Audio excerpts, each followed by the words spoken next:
Hello and welcome to Embrace Her Evolution. This podcast celebrates the limitless power within every woman. I'll be your host, Amanda Aguilar. I'm an Emmy Award-winning TV news reporter, an empowerment speaker, a mental health advocate, and your biggest cheerleader. Together, we'll embrace the twists and turns of life, from personal growth to relationships, career aspirations, and everything in between. If you're trying to level up, if you're ready to rediscover that confidence you lost, if you want to learn how to create a life you love and deserve, then stick around. Embrace Her Evolution will give you the insight and tools to bridge the gap between knowing better and doing better. I am so excited to join you on this incredible journey. So buckle up, babe. It is time to embrace your evolution. Hello, everyone. Okay, can I be honest? I am struggling with a podcast greeting. Like, a part of me wants to be like, hey, hello. A part of me wants to be like, what's freaking good, y'all? I don't know. Out of everything that I do for this podcast, recording it, the greeting is the hardest part. So anyways, welcome to another episode of Embrace Her Evolution. First off, I just want to thank everyone for the support and love since the launch of my podcast. It has been amazing to read the messages that people have sent me, and it's just still surreal that I have my own podcast, but the love and support that I'm getting is like a reminder of why I started this podcast in the first place. So thank you all for listening and supporting. I also did want to address this because I've had some messages like, when am I going to expect your episodes to drop? Like, is this a weekly, monthly, bi-weekly thing?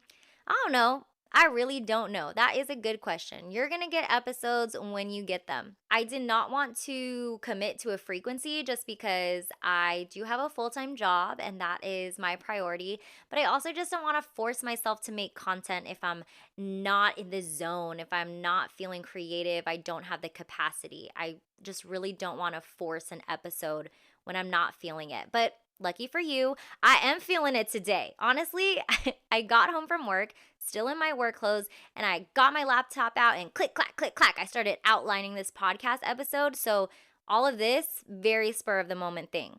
And it all started because of this story I was working on today about Crohn's and Colitis Awareness Week. We'll get more into what that is, but I don't know, I still feel so energized after shooting the interviews, writing the story, editing the story. I wanted to make it a podcast episode because this is Embrace Your Evolution. And part of embracing your evolution is loving all parts of you and overcoming insecurities. And the best way I can embrace my own evolution, because let me tell y'all, I'm not just gonna talk the talk, I'm gonna walk the walk. So the best way I can show you that I'm also embracing my evolution along with you is by sharing my story of living with ulcerative colitis. One, I do want to raise awareness about this disease because it does cause a lot of people to suffer in silence.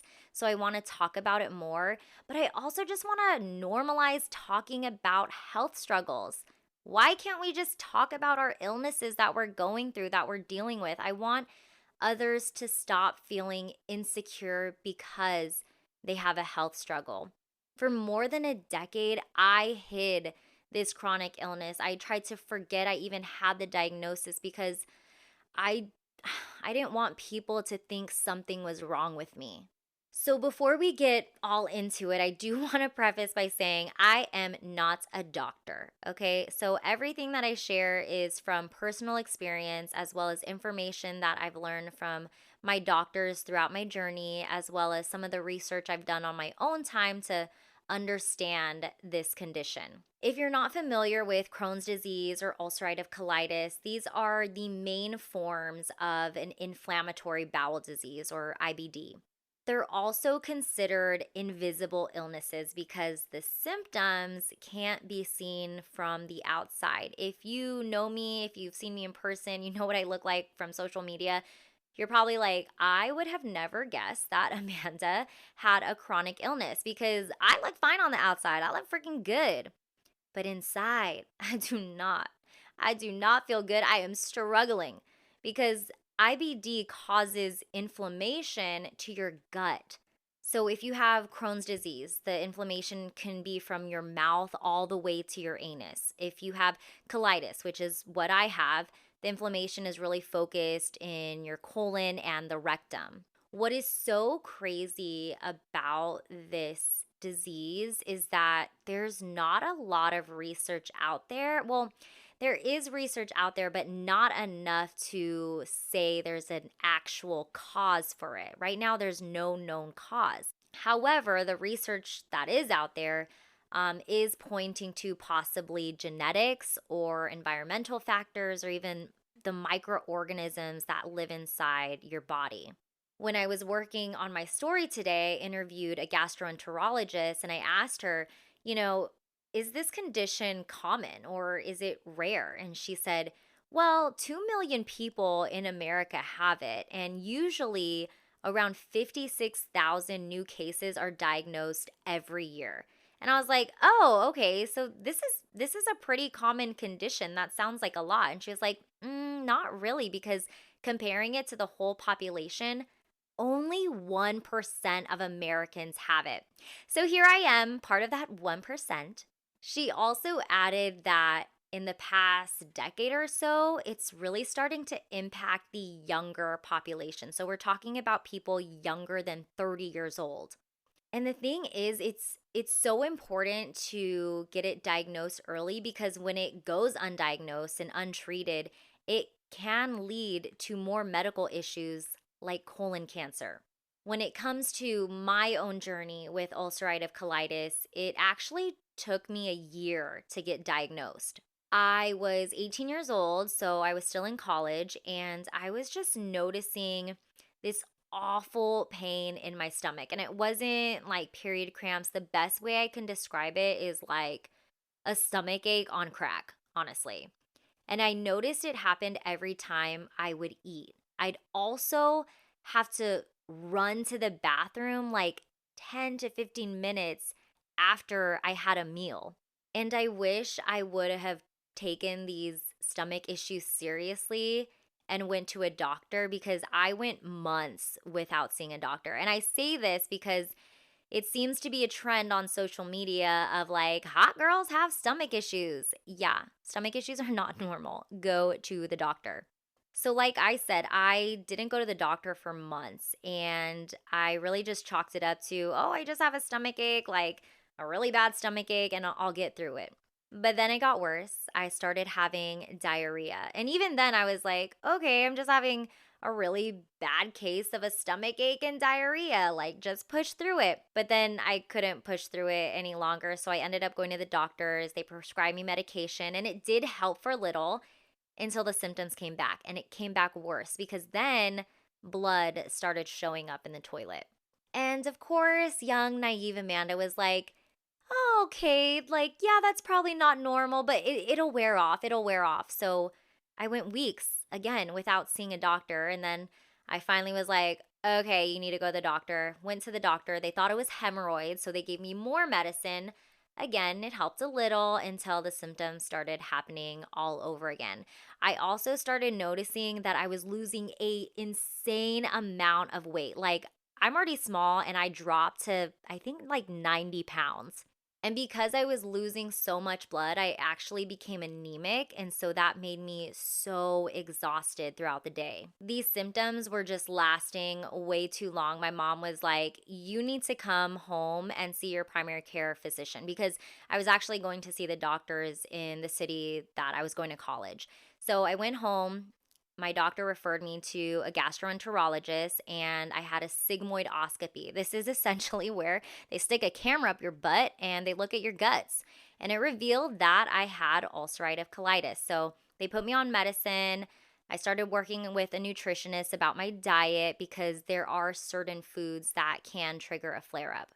Once I got the diagnosis and started going through treatment, a part of me was relieved because I finally had answers and, how to go about this. But there was a huge, huge part that felt so embarrassed.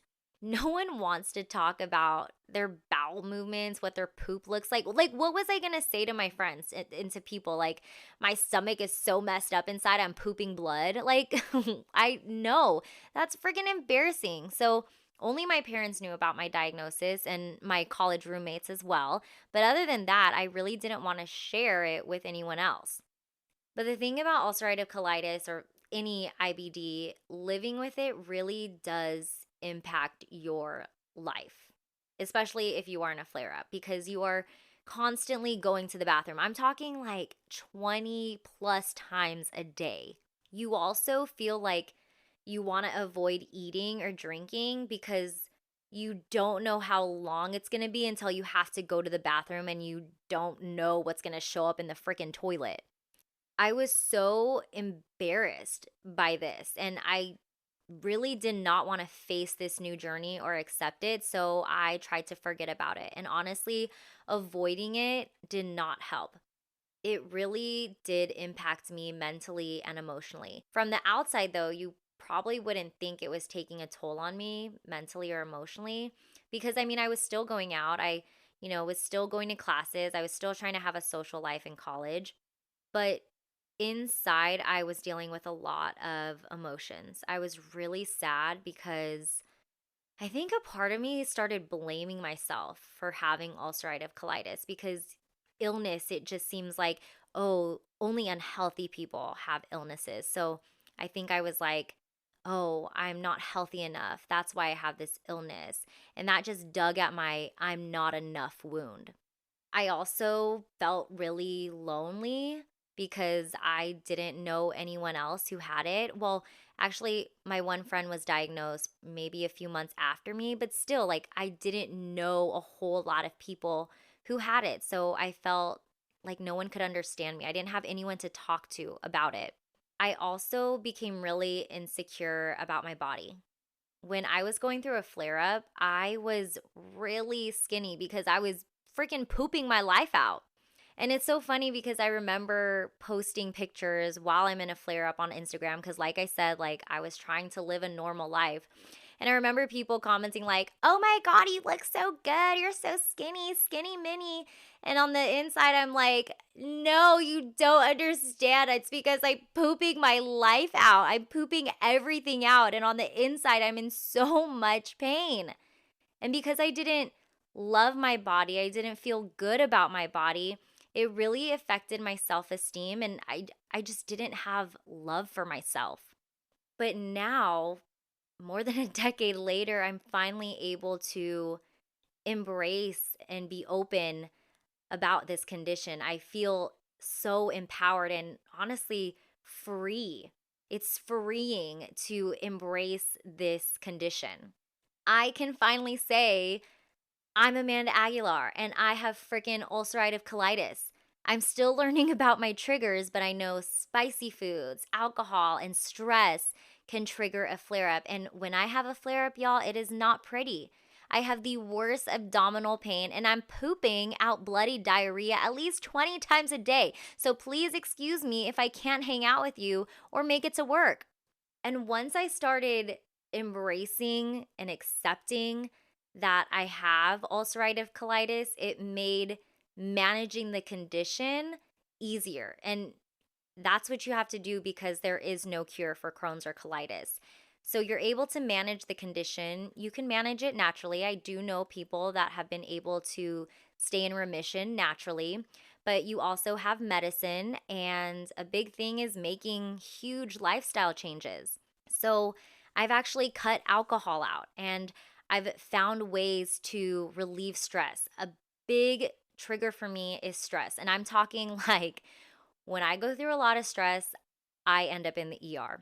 The past 2 job searches I've had, I've ended up in the ER because my stress has been that bad. But now, and being on my healing journey, I've found healthy ways to cope with stress, whether that's meditation, journaling, going outside to just take a deep breath of fresh air in, or exercising.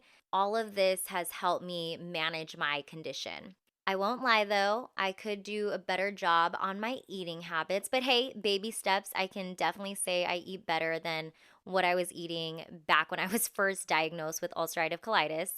I also learned that managing this condition requires reaching out for help and support.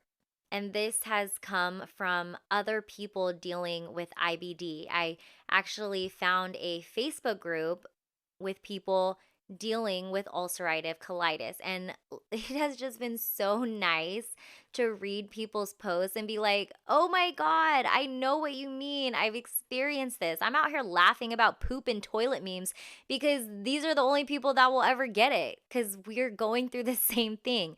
And that's why having community is so important. Because honestly, life is going to be lifing. It's going to throw you curveballs, and having a strong support system alongside you really allows you to overcome whatever obstacle is thrown at you. And I'm happy to say that managing this condition has really become easier and progress is being made, y'all. I recently had a colonoscopy. This is something that I'm going to have to do every year, really. And I just got the report back from the doctor, and it's good news. My inflammation has gone down. Now, there's still inflammation there, but compared to where it was years ago, it definitely looks better. I wish I would have embraced this illness sooner. I wish I would have not let it define me or limit me, because finally accepting this part of me, this part I used to be so ashamed, embarrassed about, it has allowed me to live in a more authentic way. It has allowed me to feel empowered to take care of myself. I truly feel good about myself and I love myself. I feel like I unlocked a new level of self-love. And now I get to share this version of Amanda with you. And I just know 19-year-old Amanda would be so proud that she was able to turn a challenge into a freaking opportunity to thrive. Thank you so much for tuning in to Embrace Her Evolution. If you loved this episode, or maybe you have a few more questions, feel free to hit me up about it. I have my email in the episode description. And while you're there, make sure you sign up for my email list. This will keep you up to date on everything Embrace Her Evolution. Plus, it will give you access to some free worksheets. Right now, I'm offering a jealousy map worksheet. I talk about this in episode 3. So if you haven't listened to it, go listen to it now. It will help you use the feeling of jealousy as a map to your desires. I truly believe a way to embrace your evolution is by sitting by yourself and doing reflection, and these worksheets will help you get started. Once again, you can find a link to that in the episode description. You'll also find my Instagram there. I love, love, love connecting with people, so make sure you give me a follow. And from the bottom of my heart, thank you for allowing me to be a part of your evolution.